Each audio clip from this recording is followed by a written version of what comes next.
నమస్తే, welcome to prime nine paper analysis. ఈ రోజు మనం ఈనాడు, ఆంధ్రజ్యోతి, సాక్షి అలాగే వెలుగు పేపర్లకు సంబంధించి పేపర్ హెడ్లైన్స్ ఏమి ఇచ్చారు ఏంటి అనేది చూద్దాం. దీనిలో భాగంగా ఫస్ట్ మనం ఈనాడు పేపర్ కనుక ఓపెన్ చేస్తే ఈనాడు పేపర్కు సంబంధించి మొదటి వార్త గూగుల్ మన గ్రోత్ ఇంజన్ అంటూ ఒక హెడ్లైన్తో కూడిన వార్త అయితే ఉంది. నిన్న విశాఖలో జరిగినటువంటి Google cloud India AI hub శంకుస్థాపన కార్యక్రమం అయితే నిన్న జరిగింది. విశాఖలో Google cloud India AI hub అని ఒక కార్యక్రమం జరిగింది. శంకుస్థాపనకి సంబంధించిన కార్యక్రమం అయితే జరిగింది. అయితే దీంట్లో అయితే ముఖ్యమంత్రి నారా చంద్రబాబు నాయుడుతో పాటు కేంద్ర మంత్రి అశ్విని వైష్ణవ్ అట్లాగే పలువురు మంత్రులు కూడా పాల్గొన్నట్టుగా తెలుస్తుంది. అయితే దీనికి సంబంధించి నిన్న శంకుస్థాపన కార్యక్రమానికి సంబంధించి ముఖ్యమంత్రి నారా చంద్రబాబు నాయుడు గారు, కేంద్ర మంత్రి అట్లాగే మంత్రులు నారా లోకేష్ కూడా మాట్లాడటం జరిగింది.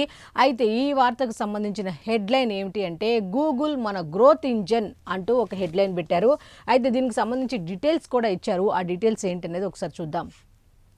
త్వరలో ఉత్తరాంధ్రకే వలసలు. ఒకప్పుడు ఏమనేవాళ్ళు అంటే పక్క రాష్ట్రాలకి కానీ ఇంకా ఎక్కడికైనా సరే ఎక్కువ శాతం విదేశాలకు కానీ ఉత్తరాంధ్ర ప్రజలే వెళ్ళేవాళ్ళు.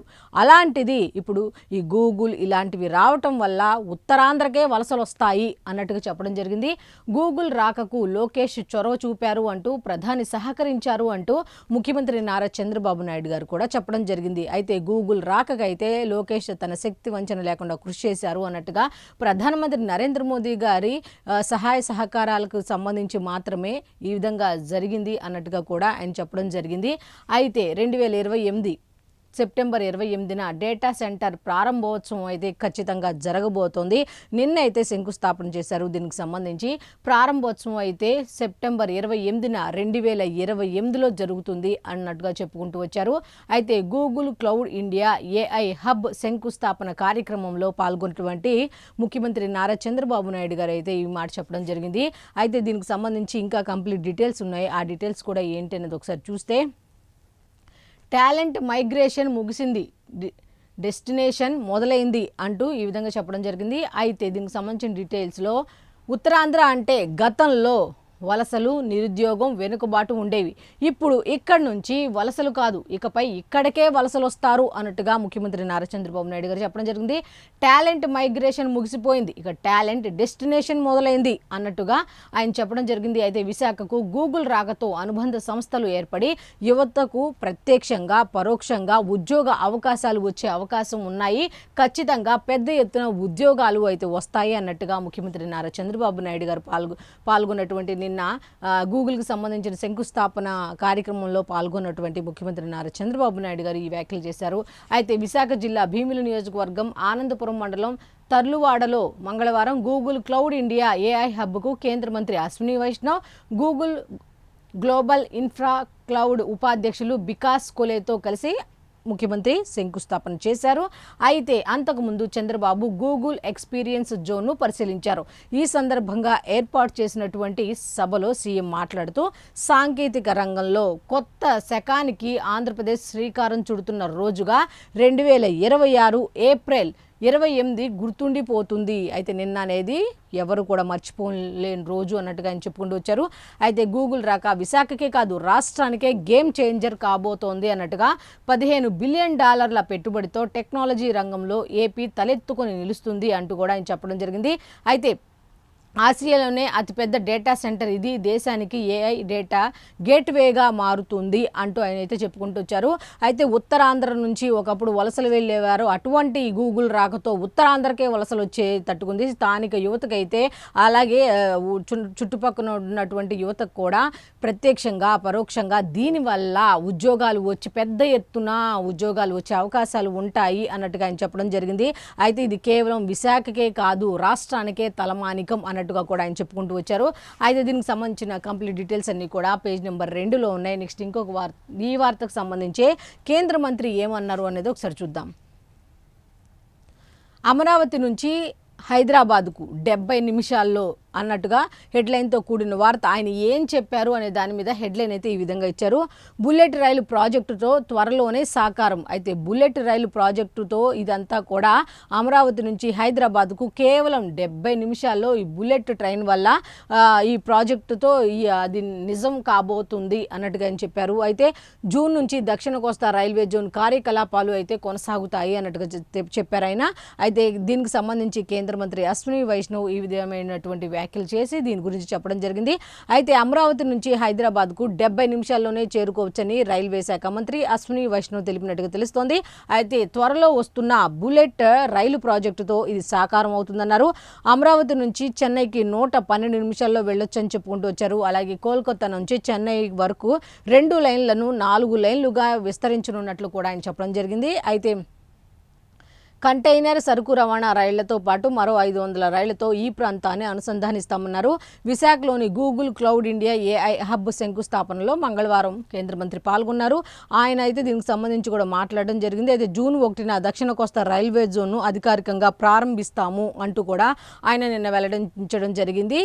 దీనికి సంబంధించిన కంప్లీట్ డీటెయిల్స్ అన్ని కూడా పేజ్ నెంబర్ 2లో ఉన్నాయి. నెక్స్ట్ ఇంకొకటి ఉంది వార్త, అది కూడా ఏంటంటే నారా లోకేష్ కూడా ఆ కార్యక్రమంలో పాల్గొన్నారు కాబట్టి మంత్రి, విద్యాశాఖ, ఐటీ శాఖ మంత్రి, ఆయనకు సంబంధించి ఆయన ఏమన్నారు ఒకసారి చూస్తే, మాది గూగుల్, జీ అంటే గూగుల్, వారిది గొడ్డలి, జీ అంటే ఆ జీకి ఈ జీకి చాలా తేడా ఉంది, బోత్ ఆర్ నాట్ సేమ్ అన్నట్టుగా బాలకృష్ణ గారి డైలాగ్ వాడుతూ ఆయన ఈ విధంగా చెప్పడం జరిగింది.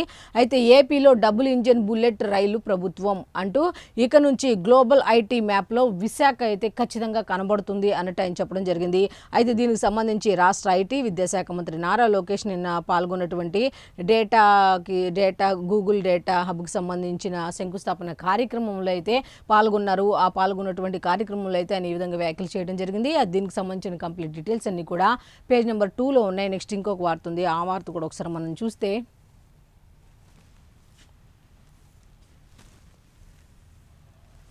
రిలయన్స్ డేటా సెంటర్ కోసం భూముల అన్వేషణ అంటూ ఒక హెడ్లైన్ అయితే ఉంది. విశాఖ, విజయనగరం, శ్రీకాకుళంలో పరిశీలిస్తున్నారు. దేనికోసం అంటే రిలయన్స్ డేటా సెంటర్ కోసం అయితే భూములను పరిశీలిస్తున్నారట. అయితే విశాఖ, విజయనగరం, శ్రీకాకుళంలో పరిశీలిస్తున్నట్టుగా తెలుస్తుంది. విశాఖలో 295 ఎకరాలు అయితే గుర్తించారట. అయితే సౌర విద్యుత్ ప్రాజెక్టుకు శ్రీ సత్యసాయి జిల్లాలో భూములు, అయితే సౌర విద్యుత్ ప్రాజెక్టు కోసమేమో శ్రీ సత్యసాయి జిల్లాని భూములు చూస్తే, డేటా సెంటర్ కోసం 9000 మెగావాట్ల సౌర ప్రాజెక్టులు అయితే ఏర్పాటు చేయబోతున్నట్టుగా తెలుస్తోంది. అయితే 1.60 లక్షల కోట్ల పెట్టుబడులు పెట్టనున్న సంస్థ. మొత్తానికైతే డేటా సెంటర్ కోసం 9000 మెగావాట్ల సౌర ప్రాజెక్టులు అయితే ఏర్పాటు చేయనున్నట్టుగా తెలుస్తోంది. అయితే 1.60 లక్షల కోట్ల పెట్టుబడులు పెట్టనున్నట్టుగా తెలుస్తోంది. దేనికంటే భూముల అన్వేషణ, దేనికి, రిలయన్స్ డేటా సెంటర్ కోసం, అట్లాగే సౌర విద్యుత్ ప్రాజెక్టు కోసం కూడా సత్యసాయి జిల్లాలో అయితే భూములు పరిశీలించినట్టుగా తెలుస్తోంది. అయితే విశాఖలో కూడా 295 ఎకరాలను అయితే గుర్తించినట్టుగా తెలుస్తోంది.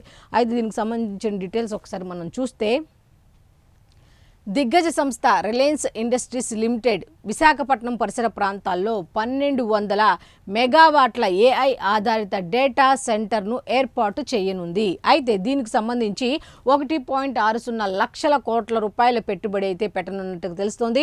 డేటా సెంటర్ ఏర్పాటుకు 1.08 లక్షల కోట్లు, డేటా సెంటర్కు అవసరమైన విద్యుత్ ఉత్పత్తి కోసం పునరుత్పాదక విద్యుత్ ప్రాజెక్టుల నిర్మాణానికి కూడా 52,000 కోట్ల రూపాయలను అయితే ఖర్చు చేసేలా ప్రభుత్వానికి ఆ సంస్థ, రిలయన్స్ సంస్థ అయితే ఒక ప్రతిపాదన అయితే పంపినట్టుగా తెలుస్తోంది.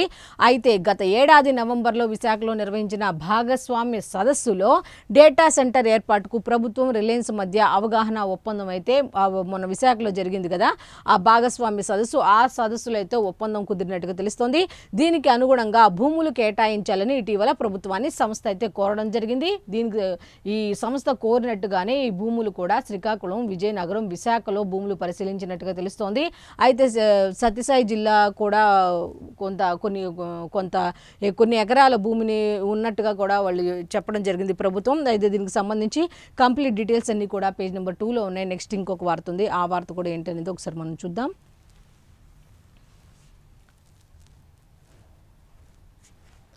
కొలికి వస్తున్న చమురు సమస్య అంటూ ఒక వార్త అయితే ఉంది. ఏమిటి అంటే, సరఫరా మెరుగుదల, బంకుల వద్ద తగ్గుతున్న రద్దీ. మొత్తానికి 2 రోజుల్లో ఈ పెట్రోల్ డీజిల్కి సంబంధించిన సమస్య గత 4-5 రోజులుగా ఆంధ్రప్రదేశ్లోని కొన్ని జిల్లాల్లో ఈ సమస్య అయితే తలెత్తింది. మనం చూసాం కూడా పెట్రోల్ బంకుల దగ్గర చాలామంది వాహనదారులు కానీ, రైతులు కానీ, ఆక్వా రైతులు కానీ, మిగతా వాళ్ళు చాలామంది వాహనదారులు కానీ ఎవరైనా కానీ చాలామంది కూడా పెట్రోల్ కోసం ఎప్పుడు కూడా క్యాన్లతో పట్టుకొని చూసిన సిచ్యువేషన్స్ అయితే మనం ఇంతవరకు ఎప్పుడు చూడాలి. అలాంటి సిచ్యువేషన్కి అయితే ఒక 4-5 రోజులుగా మనం ఏపీలో చూసాం. అయితే దీనికి సంబంధించి సరఫరా అయితే మెరుగుదల 2 రోజుల్లో కొలిక్కి వస్తుంది అన్నట్టుగా కూడా ప్రభుత్వం చెప్పడం జరిగింది. అనుకున్నట్టుగానే సరఫరాలో అయితే కొంచెం మెరుగుదల కనపడింది. బంకుల వద్ద కూడా రద్దీ అయితే నెమ్మదిగా తగ్గింది అన్నట్టుగా చెప్పుకుంటూ వచ్చారు. అయితే బుధవారం నాటికి పూర్తిగా అదుపులోకి, మొత్తానికి రేపటికైతే పూర్తిగా అదుపులోకి వచ్చే ఛాన్స్ అయితే ఉంది అన్నట్టుగా చెప్పడం జరిగింది. నెక్స్ట్, పెట్రోల్ డీజిల్ సమస్య సాధారణ స్థితికి వచ్చే వరకు పర్యవేక్షించాలి అంటూ టెలికాన్ఫరెన్స్లో చంద్రబాబు ఆదేశం. అయితే సంబంధిత కలెక్టర్ అలాగే ఎస్పీతో కూడా ఆయన అధికారులతో సమీక్ష సమావేశం నిర్వహించి సమస్య పూర్తిగా ఒక కొలిక్కి రావాలి, అప్పటి వరకు మీరు పర్యవేక్షించాల్సిన అవసరం ఉంది, మీరు ఎప్పటికప్పుడు అప్డేట్ ఇస్తూ ఉండాలి, దీని మీద మీరు కసరత్తు చేయాలి, సమస్య అయితే పూర్తిగా సమసిపోవాలి అన్నట్టుగా కూడా టెలికాన్ఫరెన్స్ అయితే నిర్వహించి అధికారులకు దిశానిర్దేశం అయితే చేయడం జరిగింది. అయితే దీనికి సంబంధించిన ఒక్కసారి కనుక డీటెయిల్స్ మనం చూస్తే, రాష్ట్రంలో పెట్రోల్ డీజిల్ సరఫరా మంగళవారం కొంత మెరుగుపడింది. స్టాక్ పాయింట్ల నుంచి 10,402 కిలోలీటర్ల పెట్రోల్, 17,805 కిలోలీటర్ల డీజిల్ బంపులకు పంపినట్టుగా తెలుస్తోంది. దీంతో కాస్త గత 3 రోజులతో పోలిస్తే పెట్రోల్ బంకుల వద్ద నిన్న రద్దీ తగ్గినట్టుగా కనిపిస్తోంది. అయితే గ్రామీణ ప్రాంతాలకు సరఫరాలో జాప్యం అయితే జరుగుతోంది. అయితే ఈ పట్టణ ప్రాంతాల వరకు ఓకే, కానీ గ్రామీణ ప్రాంతాలకు వెళ్ళేసరికి అయితే కాస్త ఆలస్యం అవుతోంది అన్నట్టుగా అయితే ఇచ్చారు. అయితే సీఎం ఆదేశాలతో 2 రోజులుగా జిల్లా కలెక్టర్లు, ఎస్పీలు సహా క్షేత్రస్థాయి సిబ్బంది వరకు అంతా డిపోలు, బంకుల వద్ద మోహరించారు. గత 48 గంటలుగా డిపోల నుంచి బంకులకు నిరంతరంగా ట్యాంకుల ద్వారా సరఫరా చేయించడంతో కాస్త సమస్య అనేది ఒక కొలిక్కి వచ్చింది. అయితే విజయవాడ, గుంటూరు తదితర ప్రాంతాల్లో బంకుల వద్ద రద్దీ తగ్గింది.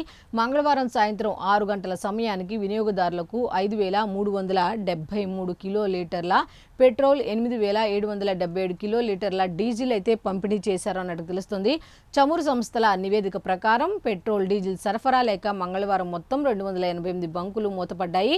బుధవారం ఉదయానికి అన్ని బంకుల్లోనూ పెట్రోల్ డీజిల్ అందుబాటులోకి వస్తుందని అధికారులు ప్రకటించారు. మొత్తానికి ఈరోజు సాయంత్రం లోపు అయితే ఈ సమస్య పూర్తిగా ఒక కొలిక్కి కాదు, కరెక్ట్గా అయితే పూర్తిగా సమస్య పోయే అవకాశం అయితే ఉంది అన్నట్టుగా నిన్న ఎన్ని కిలోలీటర్ల పెట్రోల్, ఎన్ని కిలోలీటర్ల డీజిల్ పంపిణీ చేశారు, ఏ విధంగా వినియోగదారులకు అందించారు అనే దాని మీద కంప్లీట్ డీటెయిల్స్ అయితే ఇవ్వడం జరిగింది. అయితే దీనికి సంబంధించి కూడా నిన్న మొత్తంగా చూసుకుంటే 288 బంకులు అయితే మూతపడినట్టుగా తెలుస్తుంది. అయితే బుధవారం ఉదయానికి అన్ని బంకుల్లోనూ, ఈరోజు ఉదయానికైతే అన్ని బంకుల్లో కూడా ఈ పెట్రోల్ డీజిల్ వచ్చే అవకాశం ఉందన్నట్టుగా కూడా సంబంధిత అధికారులు ప్రకటించడం జరిగింది. అది మొత్తానికి సాయంత్రం లోపే ఈ సమస్య అయితే ఒక కొలిక్కి వచ్చే అవకాశం ఉన్నట్టుగా అయితే చెప్పడం జరిగింది. అయితే దీనికి సంబంధించిన కంప్లీట్ డీటెయిల్స్ అన్నీ కూడా పేజ్ నెంబర్ 5లో ఉన్నాయి. నెక్స్ట్ ఇంకొక వార్త, ఎన్నికల తర్వాత పెట్రోల్ ధరలు పెరగవు అంటూ కేంద్రం కూడా ప్రకటించింది. ఇప్పుడు చాలా మందిలో ఉన్న అపోహ ఏంటంటే, గాసిప్ ఏంటి అంటే, కేంద్రం ఖచ్చితంగా ఎన్నికల తర్వాత పెట్రోల్ డీజిల్ ధరలు ఖచ్చితంగా పెంచుతుంది, ఇదంతా కావాలని చేస్తుంది, అందుకే ఈ కొరత కూడా సృష్టించింది అనేది రకరకాలుగా మాట్లాడుకుంటున్న ఇటువంటి సందర్భంలో ఇటువంటి వాటికి ఆన్సర్ ఇవ్వాల్సిన అవసరం ఉంది. కాబట్టి కేంద్రం ఏం చెప్పింది అంటే, ఎన్నికల తర్వాత పెట్రోల్ ధరలు పెరగవు అంటూ కూడా స్పష్టం చేయడం జరిగింది. నెక్స్ట్, అలాగే బుధవారం తర్వాత ధరలు పెరుగుతాయి రాహుల్ గాంధీ. అయితే ఈ రాహుల్ గాంధీ చెప్పిన మాట ఏమిటి అంటే, ఖచ్చితంగా రేపటి నుంచి ధరలు పెరుగుతాయి, ఎందుకంటే ఎన్నికలు అయిపోతాయి కాబట్టి, ఎన్నికలు అయిపోయిన తర్వాత ఖచ్చితంగా అయితే ధరలు అయితే పెరుగుతాయి అన్నట్టుగా కూడా రాహుల్ గాంధీ చెప్పడం జరిగింది. అయితే దీనికి సంబంధించిన కంప్లీట్ డీటెయిల్స్ అనేవి, పెట్రోల్కి సంబంధించిన ధరలు పెరుగుతాయి, తరుగుతాయి, లేకపోతే ఏ విధంగా ఎన్నికల తర్వాత పెరుగుతాయి, ఏ విధంగా తగ్గుతాయి అనే దాని మీద ఒక డిస్కషన్ అయితే ఉంది. దీనికి సంబంధించిన కంప్లీట్ డీటెయిల్స్ అన్ని కూడా పేజ్ నెంబర్ 3లో ఉన్నాయి. నెక్స్ట్ ఇంకొక వార్త ఉంది. ఆ వార్త ఏంటి ఒకసారి మనం చూస్తే, ఫుట్బాల్ ఆడుతున్న ప్రధానమంత్రి నరేంద్ర మోదీ అంటూ ఒక వార్త అయితే ఉంది. చూడండి, పిల్లలతో గోల్ కొడితే ఆ కిక్కే వేరప్ప అన్నట్టుగా హెడ్లైన్ అయితే దీనికి సంబంధించి ఇచ్చారు. ప్రధాని మోదీ మైదానంలో పరుగులు పెట్టారు, కుర్రాళ్లతో పోటీ పడ్డారు, గోల్ కొట్టి ఉత్తేజాన్ని నింపారు. సిక్కింలో 2 రోజుల పర్యటనలో భాగంగా ఆయన ఏం చేశారు అంటే స్థానిక బాలబాలికలతో కలిసి ఫుట్బాల్ ఆడారు. ఆ క్రీడ తనకు శక్తినిచ్చింది అంటూ ఆ క్రీడలో ఆయనకు వచ్చినటువంటి ఆనందాన్ని అయితే మనతో పంచుకోవడం జరిగింది. అయితే అక్కడ పిల్లలతో మమేకమైపోయి ఆయన ఆడి ఆయన ఆనందాన్ని పొందారు. ఆ క్రీడ అయితే ఆయనకి శక్తినిచ్చింది అంటూ కూడా ఆయన చెప్పుకుంటూ వచ్చారు. అయితే ఇంకా ఏమన్నారు ఏంటి అనే దాని మీద కంప్లీట్ డీటెయిల్స్ అన్నీ కూడా ఉన్నాయి. అయితే దీనికి సంబంధించిన కంప్లీట్ డీటెయిల్స్ అన్నీ కూడా పేజ్ నెంబర్ 6లో ఉన్నాయి. నెక్స్ట్ ఇంకొక వార్త ఉంది. కార్యకలాపాలు భారత్లో, సర్వర్లు విదేశాల్లో అంటూ బెట్టింగ్ యాప్కి సంబంధించి నిర్వాహకులు అయితే కొత్త ఎత్తుగడలు ఎంచుకున్నారు అన్నట్టుగా అయితే ఒక వార్త అయితే ఇచ్చారు. ఏమిటి అంటే దర్యాప్తు సంస్థలకు దొరకకుండా ఇతర దేశాల నుంచి నిర్వహణ. అయితే దర్యాప్తు సంస్థలకు దొరకకుండా ఇక్కడ ఏం చేస్తారంటే కార్యకలాపాలేమో భారత్లో చేస్తూ సర్వర్లు విదేశాల నుంచి ఆపరేట్ చేస్తున్నారు. దర్యాప్తు సంస్థలకు అయితే దొరకకుండా ఇలాంటి ఎత్తుగడలు అయితే వేస్తున్నారు అన్నట్టుగా బెట్టింగ్ యాప్ నిర్వాహకుల ఎత్తుగడలు, పేమెంట్ గేట్వేలు లేకుండానే లావాదేవీలు జరిగిపోతున్నాయి అన్నట్టుగా ఒక వార్త అయితే ఇచ్చారు. అయితే దీనికి సంబంధించిన కంప్లీట్ డీటెయిల్స్ అన్నీ కూడా లోపల పేజీలో ఉన్నాయి. నెక్స్ట్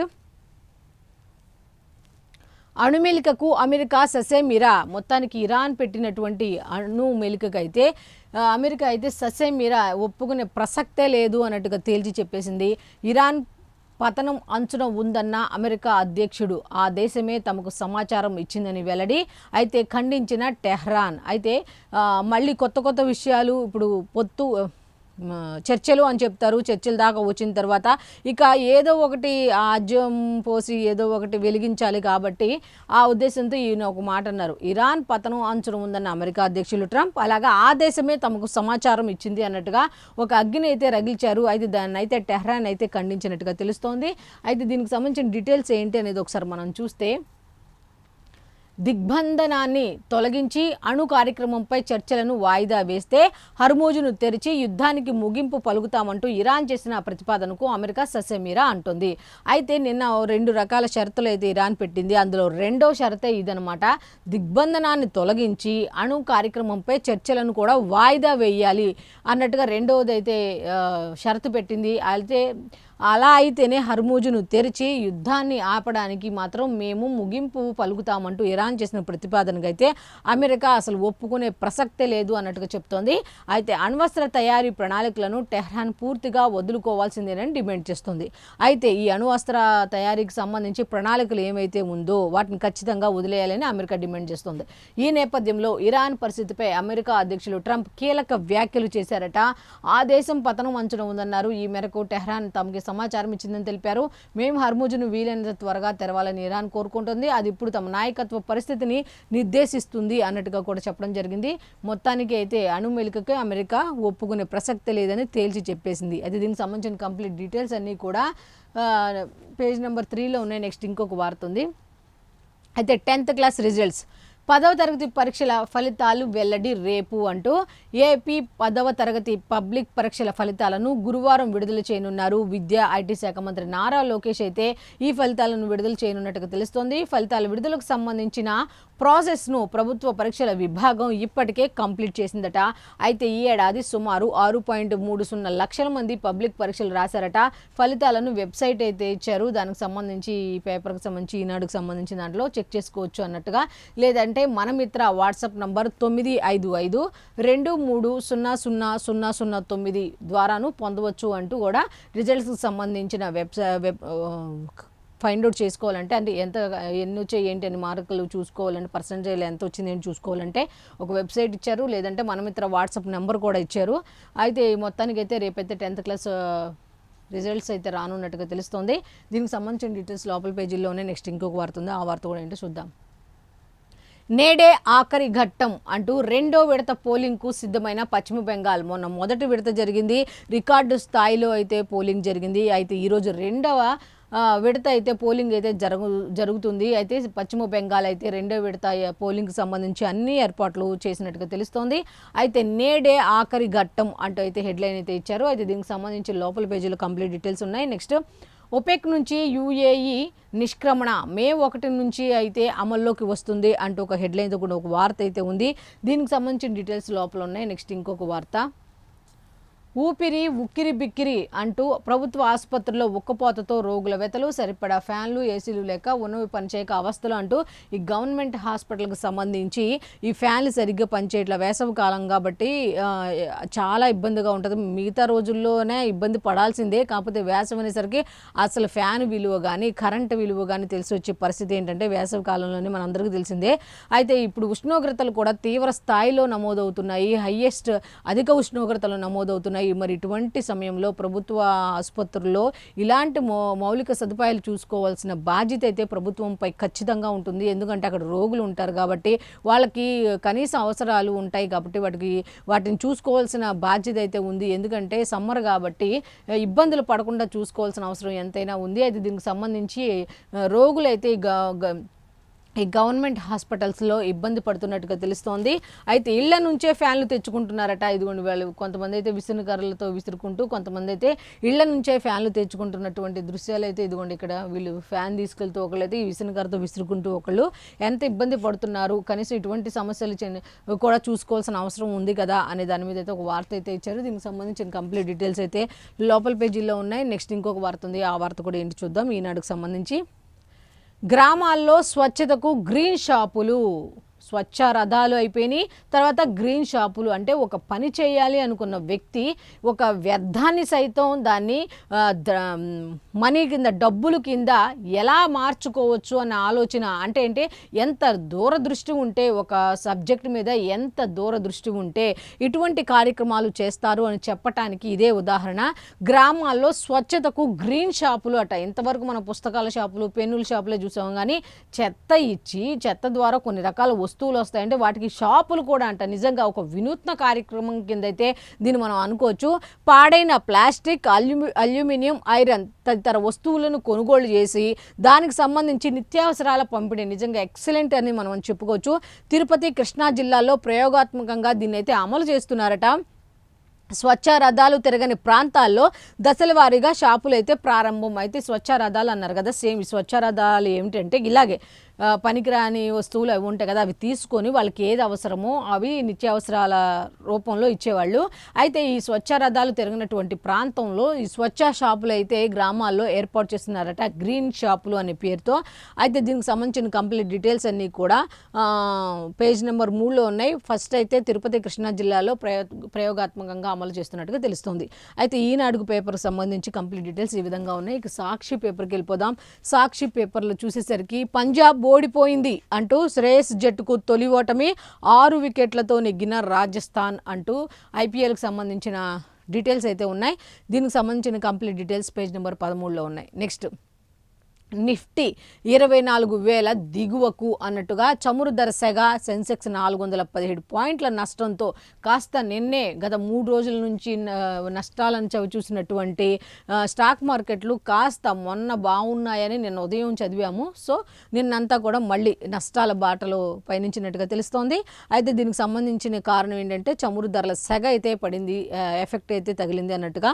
దీనికి సంబంధించిన కంప్లీట్ డీటెయిల్స్ పేజ్ నెంబర్ 13లో ఉన్నాయి. Next act east, act fast అంటూ ఈశాన్య రాష్ట్రాల అభివృద్ధికి అత్యధిక ప్రాధాన్యం ఇస్తున్నామంటూ ప్రధానమంత్రి నరేంద్ర మోదీ చెప్పడం జరిగింది. అయితే దీనికి సంబంధించి కంప్లీట్ డీటెయిల్స్ అయితే లోపల పేజీలో ఉన్నాయి. నెక్స్ట్ మలి యుద్ధం నేడే అంటూ పశ్చిమ బెంగాల్ 2వ దశ పోలింగ్కు సంబంధించి ఒక వార్త అయితే ఉంది. నెక్స్ట్ కుప్పకూలే దశలో ఇరాన్ ఉంది, లాస్ట్ స్టేజ్లో ఉంది అంటూ ట్రంప్ కూడా చెప్పడం జరిగింది.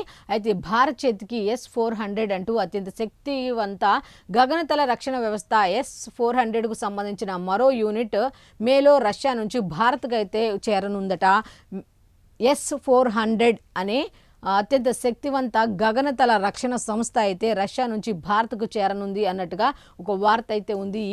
వచ్చే నెలలోనే అన్నట్టుగా కంప్లీట్ డీటెయిల్స్ లోపల ఉన్నాయి. ఇక మెయిన్ వార్తకు వచ్చేసరికి డీజిల్ సంక్షోభానికి బాబు సర్కారే కారణం, సిండికేట్కు ఇంధనం. ఏదైనా ఒక కంపెనీ వచ్చి ఏదన్నా శంకుస్థాపన జరిగితేనేమో క్రెడిట్ అంతా మాదే అంటారు. ఇలాంటి సమస్యలు వచ్చినప్పుడు మాత్రం ఈ తప్పంతా మీదే అంటారు అనడానికి ఇది ఒకటి ఉదాహరణ సరిపోద్ది.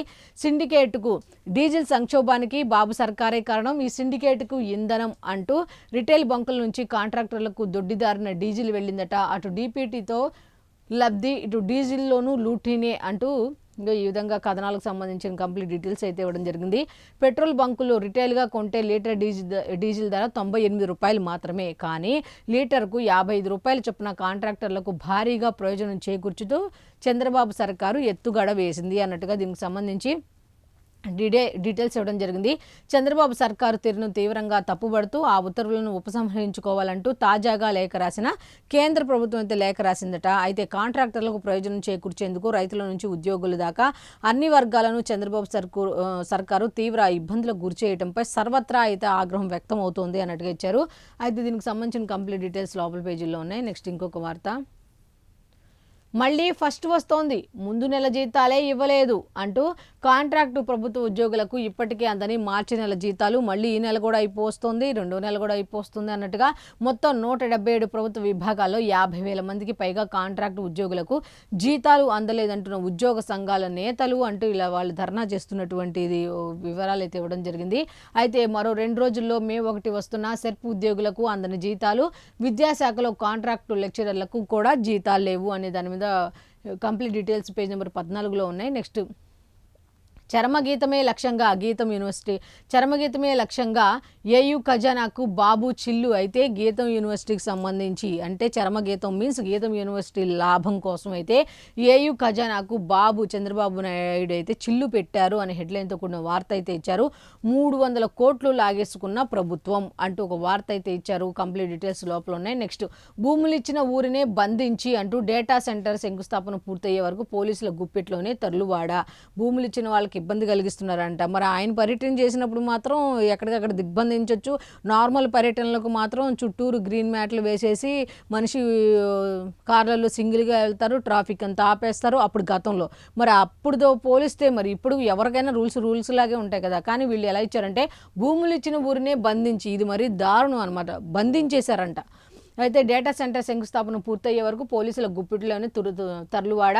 పరిహారం ఇవ్వకుండానే భూములు లాగేసుకున్న ప్రభుత్వం, నిరసన జ్వాల రగలకుండా గెడ్డల్లోనూ తోటల్లోనూ పోలీసుల పహారా. అయితే ఈ భూములు ఇచ్చిన రైతులకు పరిహారం ఇవ్వలేదు అనేది వాళ్ళు ధర్నాలు కానీ ఇంకేమైనా నిర్వహిస్తారన్న భయంతో వాళ్ళని ఎక్కడికక్కడ నిలిపివేశారు. అందుకే తరలువాడ ఇది శంకుస్థాపన కార్యక్రమం ముగిసే వరకు కూడా పోలీసుల చేతుల్లోనే ఉంది అన్నట్టుగా ఒక ఇదైతే ఇవ్వడం జరిగింది. దీనికి సంబంధించిన కంప్లీట్ డీటెయిల్స్ పేజ్ నెంబర్ 10లో ఉన్నాయి. నెక్స్ట్,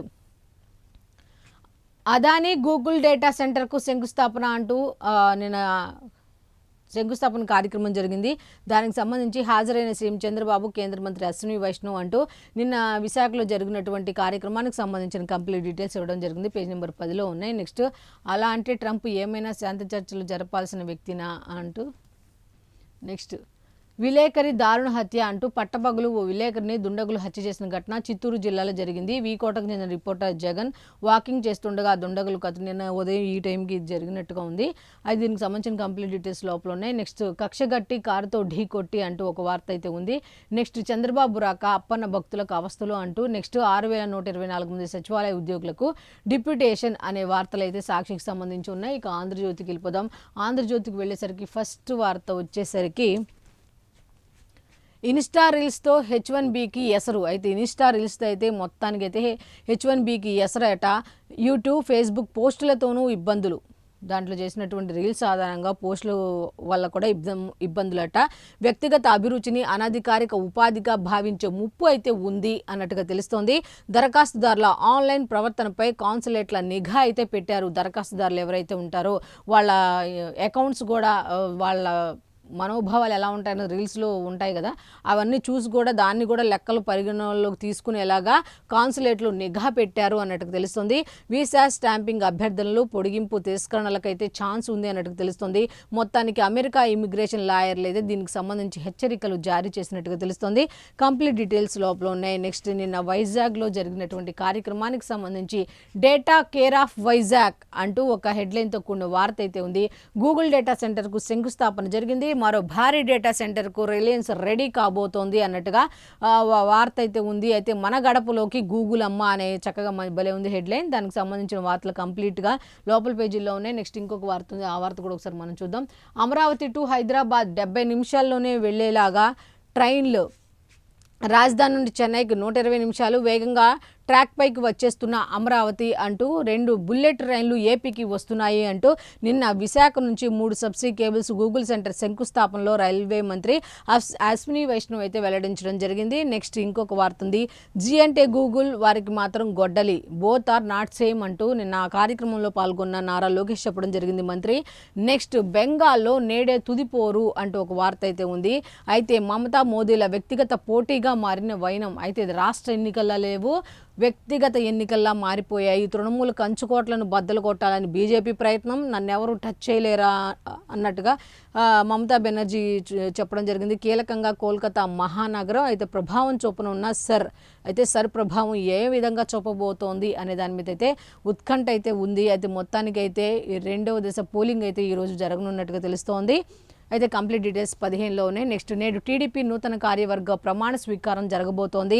పార్టీ జాతీయ వర్కింగ్ ప్రెసిడెంట్గా బాధ్యతలు స్వీకరించనున్న లోకేష్, అలాగే జాతీయ రాష్ట్ర పార్టీ కార్యవర్గ సభ్యులుగా బాధ్యతలు స్వీకరించనున్న 252 మంది అంటూ ఒక వార్త ఉంది. కంప్లీట్ డీటెయిల్స్ లోపలనే. నెక్స్ట్ భారీగా పెరిగిన రిజిస్ట్రేషన్ల ఆదాయం అయితే 2025-26లో 25% అయితే పెరిగిందట రాబడి. కంప్లీట్ డీటెయిల్స్ లోపల ఉన్నాయి. నెక్స్ట్ ఆంధ్రజ్యోతి రిపోర్టర్ దారుణ హత్య అంటూ నిందితుడు తమీం అన్నట్టుగా ఎవరైతే చేశాడో అతని ఫోటో కూడా ఇచ్చారు. జగన్మోహన్ రెడ్డి ఇతను నిన్న హత్యకు గురి కాబడినటువంటి ఆంధ్రజ్యోతి రిపోర్టర్ అన్నమాట. దీనికి సంబంధించిన కంప్లీట్ డీటెయిల్స్ అయితే లోపల పేజీలో ఉన్నాయి. నెక్స్ట్ చమురు ఎగుమతి దేశాల కూటమికి యూఏఈ గుడ్ బై చెప్పింది అన్నట్టుగా ఒక వార్త అయితే ఉంది. అయితే మే 1 నుంచి ఒపెక్లో ఉండబోమని కూడా ప్రకటించినట్టుగా తెలుస్తోంది. కంప్లీట్ డీటెయిల్స్ లోపల ఉన్నాయి. నెక్స్ట్ రైల్లో వివాహితపై అత్యాచారం జరిగిందట. మాయ మాటలు చెప్పి ఏసీ కూపేలోకి తీసుకువెళ్ళని అఘాయిత్యం చేశారట. భర్త ఉండగానే దారుణం జరిగిందంట. రెంట చెంతల్లో ఈ కేసు బయటకు వచ్చినట్టుగా తెలుస్తోంది.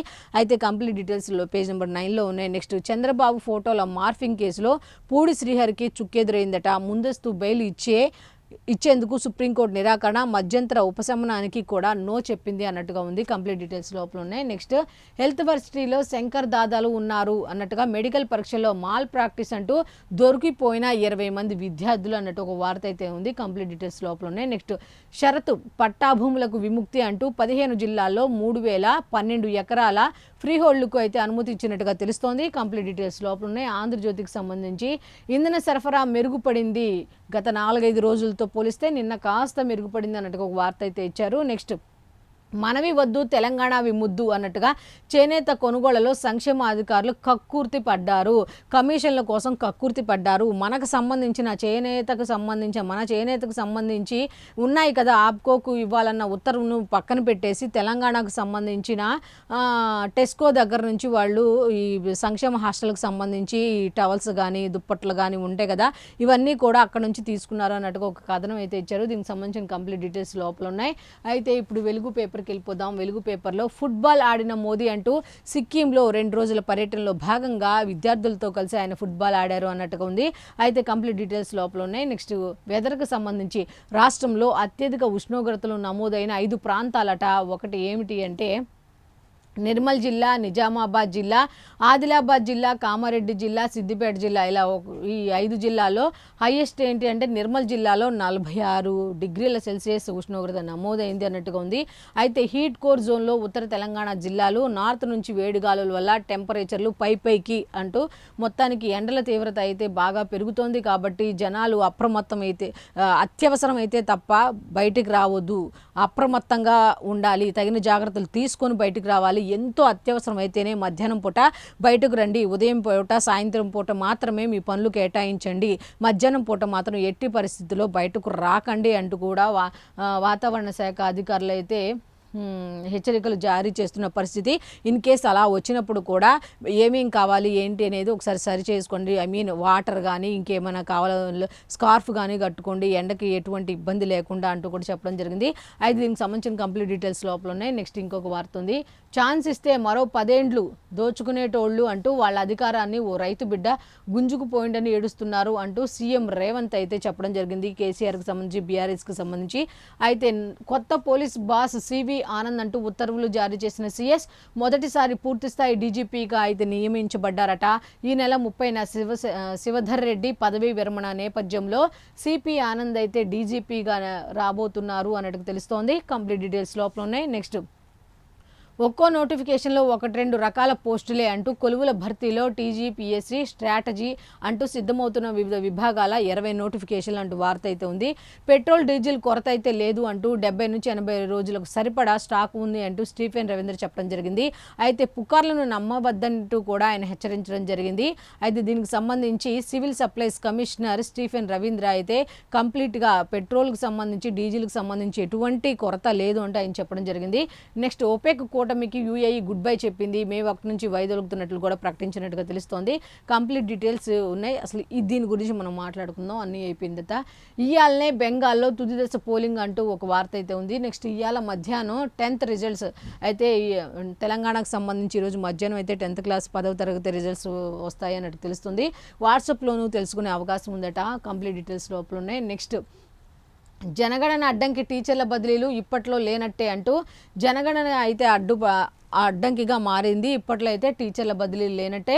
జూన్ 9 దాకా నో ట్రాన్స్ఫర్స్ అని అంటూ ఒక వార్త అయితే ఉంది. లాస్ట్గా అసలు ఇది చూసిన తర్వాత అసలు తప్పెవరిది, అసలు వ్యవస్థలు ఇంత దారుణంగా ఉంటాయా అని మాత్రం మనసు అయితే కలిచివేస్తుంది. సమాధి తవ్వి శవంతో బ్యాంకుకు వెళ్ళాడట. కేవలం 20,000 రూపాయల కోసం. అసలు 20,000 ఉన్నాయి, మా అక్కకి నాకు ఎవరూ లేరు, ఆ అమౌంట్ ఇవ్వండి అంటే ఆ వ్యక్తి కావాలంటే ఆ వ్యక్తి పోయిందన్నా సరే అధికారులు వినలేదంట.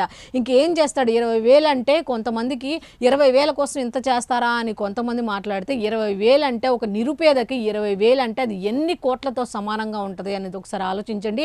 అంటే ఈ బ్యాంకులకు సంబంధించి ఎంతమంది ఎన్ని కోట్ల రూపాయలు కాజేసి లోన్లు తీసుకొని ఎగ్గొట్టి విదేశాల్లో సుఖమైన జీవితాలు అనుభవిస్తున్నారు. అటువంటి వాళ్ళని ఏం చేయలేరు. కానీ ఇలాంటి నిరుపేదలు 20,000 రూపాయల కోసం చనిపోయిన వ్యక్తి రావాలి అంటే ఆ వ్యక్తి ఏం చేస్తాడు చెప్పండి? ఇదిగోండి, ఇది అసలు నిజంగా హృదయ విదారక ఘటన అంటే ఎస్ అనే చెప్పొచ్చు. 7th బ్యాంకుకు అక్క అకౌంట్లో 20,000 ఇవ్వని అధికారులు 20,000 ఉన్నాయి, ఆ 20,000 మా అక్క చనిపోయింది, మాకు ఆధారం అదే అని ఎంత గగ్గోలు పెట్టినా కూడా అక్కడ బ్యాంక్ అధికారులు కనికరం రాలేదు. అంటే అకౌంట్ హోల్డర్ వస్తేనే డబ్బులు ఇస్తామని ఇబ్బందులు. చివరికి అస్థిపంజరాన్ని తెచ్చి బ్యాంకు సిబ్బందికి చూపించిన తమ్ముడు. ఒడిశాలో గిరిజనుడు హృదయ విదారక గాథ. అసలు ఈ ప్రభుత్వాలు నిజంగా సంస్థలు కూడా కోట్ల రూపాయలు ఇస్తారు పెద్ద పెద్ద బడాబాబులకు. వాళ్ళైతే తీసుకొని విదేశాల్లో సుఖ జీవితాలు అనిపిస్తారు. వాళ్ళని ఏమీ చేయలేరు. కనీసం ఒక 20,000 రూపాయల కోసం అసలు నిజంగా అసలు అస్థిపంజరాన్ని తీసుకొస్తే అసలు నిజంగా అసలు చెప్పడానికి కూడా మాటలు రాని పరిస్థితి అనమాట. అసలు వ్యవస్థలు ఎంత ఇదిగా తయారయ్యారంటే అధికారులు కూడా ఇలాంటి వాళ్ళకి సహాయ సహకారాలు అందించాల్సింది పోయి ఇంత కఠినంగా, అంటే రూల్స్ అనేది ఇలాంటి వాళ్ళకైనా మిగతా పెద్ద పెద్ద కోట్ల రూపాయలు తీసుకునే వాళ్ళకు ఉండవా అంటే అసలు ఏం చెప్తారు దీని మీద ఆన్సర్ అనేసరికి నిజంగా ఎంత దారుణమైన పరిస్థితి అంటే. అయితే దీనికి సంబంధించిన కంప్లీట్ డీటెయిల్స్ అన్ని కూడా పేజ్ నెంబర్ 9లో ఉన్నాయి. సో ఇప్పటి వరకు మనం ఈనాడు, ఆంధ్రజ్యోతి, సాక్షి అలాగే వెలుగు పేపర్లకు సంబంధించి పేపర్ హెడ్లైన్స్ ఏమి ఇచ్చారు ఏంటి అనేది చూసాం కదా. సో ఇది ఈనాటి పేపర్ అనాలిసిస్. మళ్ళీ రేపటి అనాలిసిస్లో కలుద్దాం. అంతవరకు సెలవు. నమస్కారం.